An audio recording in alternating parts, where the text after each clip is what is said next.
My search led me to the study of the spiritual forces with which all of us are blessed. And it was in this field that I came upon a clue which has enabled me to help millions of people to find their earthly destinies.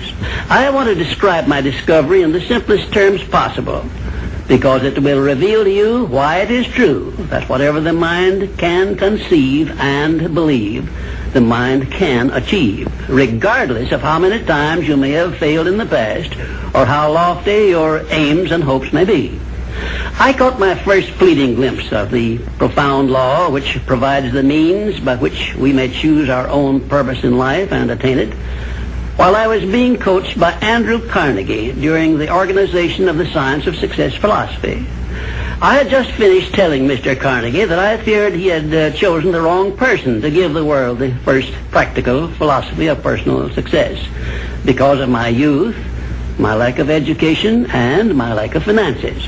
Well, at this point, Mr. Carnegie delivered a lecture that I shall never forget, because it changed my entire life and paved the way for my helping to change the lives of millions of people, some of them not yet born. Let me call your attention to a great power which is under your control, said Mr. Carnegie. A power which is greater than poverty, greater than the lack of education, greater than all of your fears and superstitions combined. It is the power to take possession of your own mind and direct it to whatever ends you may desire.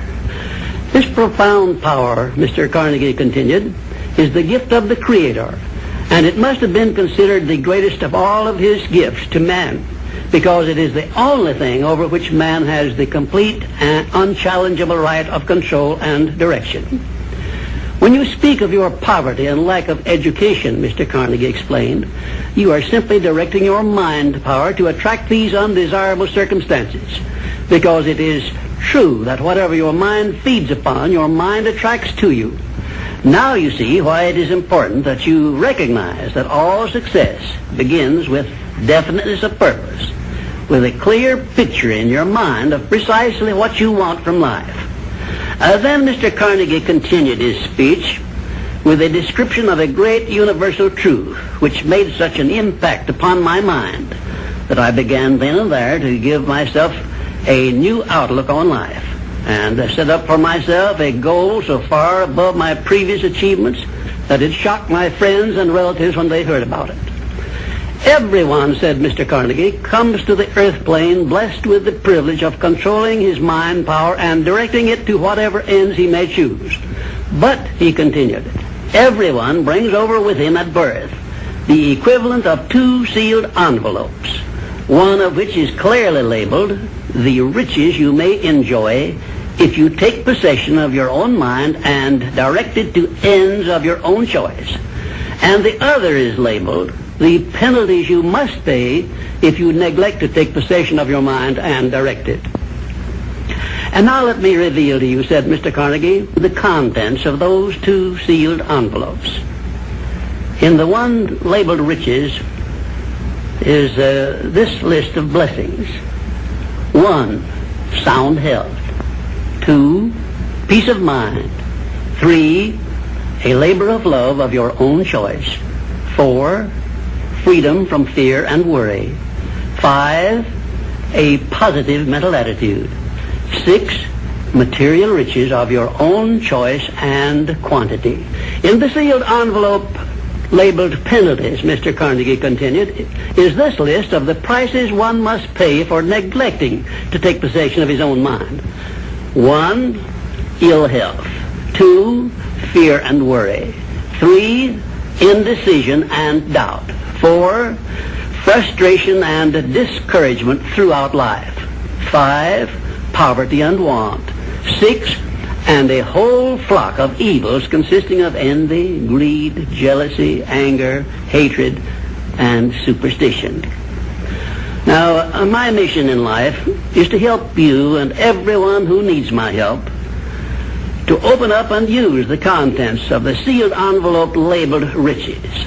And the starting point from which you must take off if you wish to write your own ticket from here on out for the remainder of your life, I will describe for you in these simple instructions. 1, procure a neat pocket-sized a notebook, something on the order of this one here, loose leaf affair.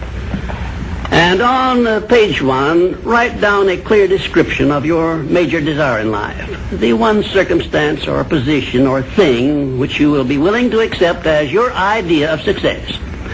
And remember before you begin writing that your only limitations are those which you set up in your own mind or permit others to set up for you.